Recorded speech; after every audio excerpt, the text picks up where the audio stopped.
Welcome to another video from explainingcomputers.com. This time I'm going to talk about photonic neuromorphic computing. This emerging field processes information using photons rather than electrons and does so in a manner that emulates the human brain. Potentially, photonic neuromorphic computing is the technology that may take AI to the next level. So let's see what it's all about by first looking at photonic computing and then exploring neuromorphic computing and finally putting the two together.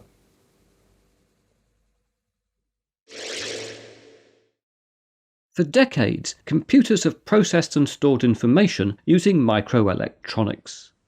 Whilst this has changed the world, the speed at which an electrical current flows between microelectronic components is a potential constraint on future hardware. In particular, current computers spend a lot of time electrically transferring data between their central processing unit and memory. This is because current computers are based on a von Neumann architecture in which the processor and memory are separate components. This means that the CPU has to continually move data from and to RAM, and these constant electrical data transfers present a significant performance constraint. Photonic computing, also known as optical computing, represents data using light. As a stream of photons travels faster than an electrical current, photonic systems deliver higher data transfer speeds than electronics. Already, photonics is widely used to communicate data over long distances, with fibre optic cables being the backbone of the internet, and most data centres moving data around internally using optical links. Indeed, the majority of the infrastructure that is streaming this video to your screen right now will be photonic rather than electronic. With photonics already being our dominant long-distance communications technology, many companies are developing silicon photonics. As Intel explained, silicon photonics is a combination of two of the most important inventions of the 20th century, the silicon integrated circuit and the semiconductor laser. It enables faster data transfer over longer distances compared to traditional electronics, while utilizing the efficiencies of high-volume silicon manufacturing. Intel already sells silicon photonics optical transceivers that convert electrical signals to pulses of light and which allow data to be transmitted between servers at up to 100 gigabits per second. In the near future, Intel also anticipates photonic data transmission speeds of 400 gigabits per second.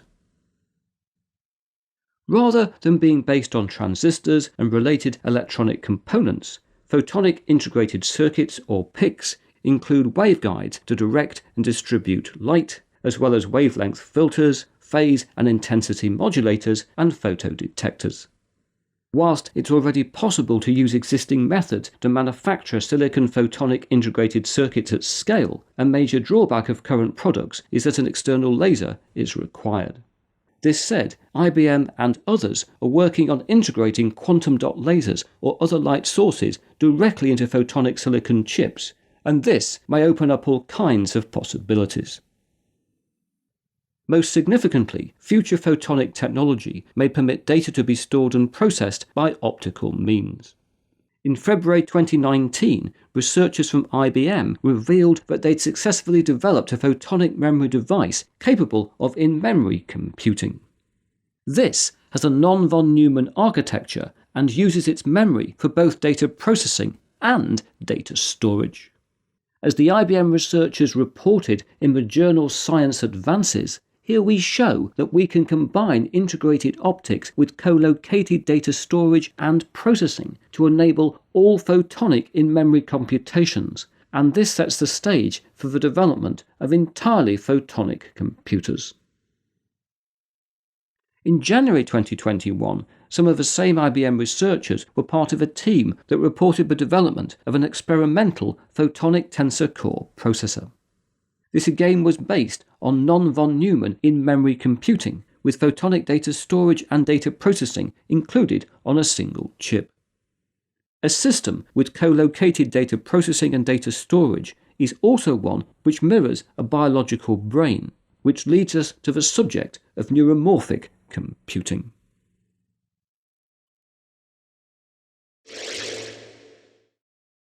Human brains and classical computers are very different indeed. In basic terms, the brain is a massively parallel piece of wetware that learns by establishing connections between neurons.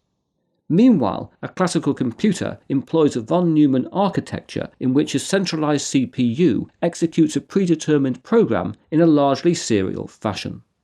This makes a classical computer very good at high-speed binary data processing, but far less capable than the human brain when it comes to cognition and subtle interpretation.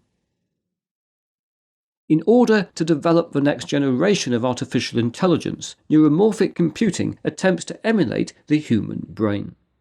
In part, it does this using third-generation neural networks, technically known as spiking neural networks, that more accurately model biological data processing than earlier artificial neural networks. There is, however, more to neuromorphic computing than the creation of new forms of neural network software. In addition, there is a hardware element, as neuromorphic computing involves the development of massively parallel processors with a non-von Neumann architecture.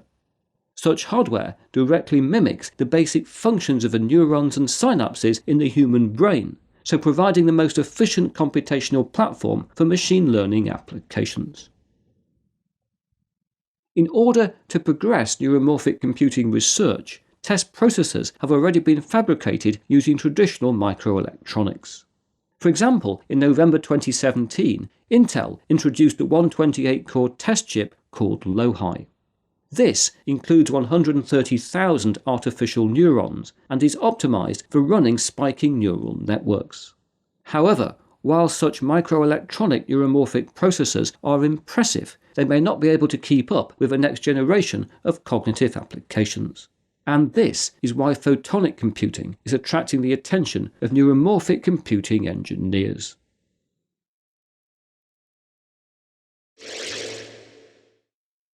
Several recent research papers have detailed the potential benefits of using photonics for neuromorphic computing.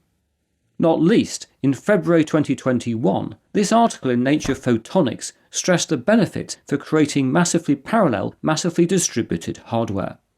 As the authors explained, massively distributed hardware relies heavily, more so than other computer architectures, on massively parallel interconnections between lumped elements, that is, neurons. Dedicated metal wiring for every connection is not practical. Current state-of-the-art neuromorphic electronics therefore use some form of shared digital communication bus that trades bandwidth for connectivity. Optical interconnects could negate this trade-off and thus have a potential to accelerate machine learning and neuromorphic computing. In addition to offering a high data communications and processing bandwidth, future photonic systems will offer far lower latency than their electronic counterparts, as well as using far less power and generating less heat. As this paper on machine learning with neuromorphic photonics stresses, moving data electronically on metal wires has fundamental bandwidth and energy efficiency limitations. Photonic processors can significantly outperform electronic systems that fundamentally depend on interconnects. The primary goal of neuromorphic photonics is to physically emulate a neural network in real time as efficiently and as fast as possible. In part, photonic hardware can deliver high bandwidth and low latency due to the speed of optical data transmission, coupled with the use of in-memory computing to reduce the number of data transfers required. However, in addition, photonic chips may execute multiple operations on a single core at the same time. As the team who built IBM's experimental photonic tensor core explain, an integrated photonic processor can run parallel operations in a single physical core using what's called wavelength division multiplexing, or WDM, technology that multiplexes a number of optical carrier signals onto a single optical fiber by using different wavelengths of laser light. This way, it provides an additional scaling dimension through the use of the frequency space. Essentially, we can compute using different wavelengths or colors of light simultaneously. The challenges that lie ahead in bringing photonic neuromorphic hardware to market are very significant.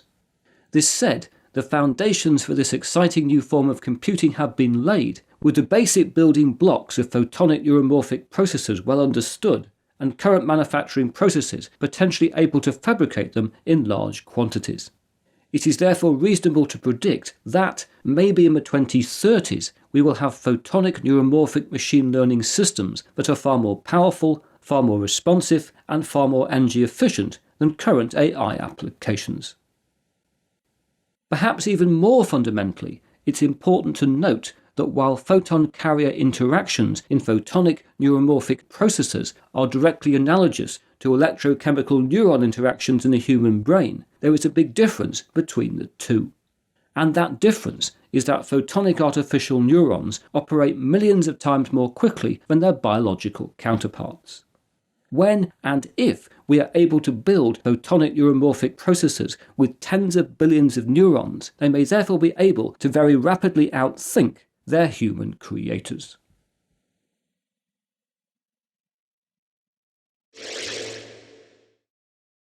For decades, computers have been built from microelectronic components with a von Neumann architecture. However, we are likely to hit fundamental constraints if we want to build next-generation AI on this kind of hardware, with photonic neuromorphic alternatives potentially providing a better future AI platform. This is not to suggest that photonic neuromorphic computers will replace traditional electronic classical computers. I don't think that will happen.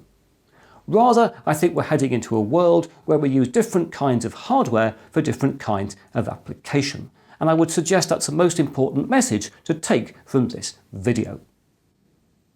If you want to know more about photonic neuromorphic computing, I've put links to all of my research sources in the video description. But now that's it for another video. If you've enjoyed what you've seen here, please press that like button. If you haven't subscribed, please subscribe, and I hope to talk to you again very soon.